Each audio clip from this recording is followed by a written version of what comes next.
हामीलाई अर्को के लाग्दो रहेछ भने दमक त बाको क्षेत्र हो, साह्रै विकसित होला, यहाँका मान्छेलाई त केही समस्यै नहोला, चाँदी कटाइ होला भन्ने लाग्दो रहेछ। अनि दमक आउँदा पो थाहा भयो आम्दामा एक्सरे नहुँदो रहेछ, भ्यू टावर चाहिँ 2 अर्बको बन्दो रहेछ, खोलाको छेउमा भ्यू टावर। आज अलिकति समय भयो भने मेरो पार्टी सभापतिलाई, किनभने म त देख्दिनँ, अलिकति समय भयो भने मेरो पार्टी सभापतिलाई त्यो भ्यू टावर माथि चढाएर दाइ के देखिँदो रहेछ यहाँबाट भनेर सोध्न मन छ।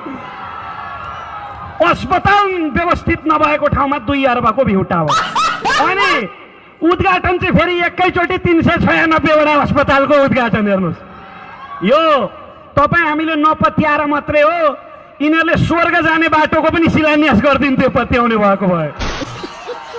त्यसकारण यस्ता भ्रमहरू चिरेर राजनीतिमा एउटा नयाँ उत्साहको प्रकाश छर्नका लागि राष्ट्रिय स्वतन्त्र पार्टी उदाएको।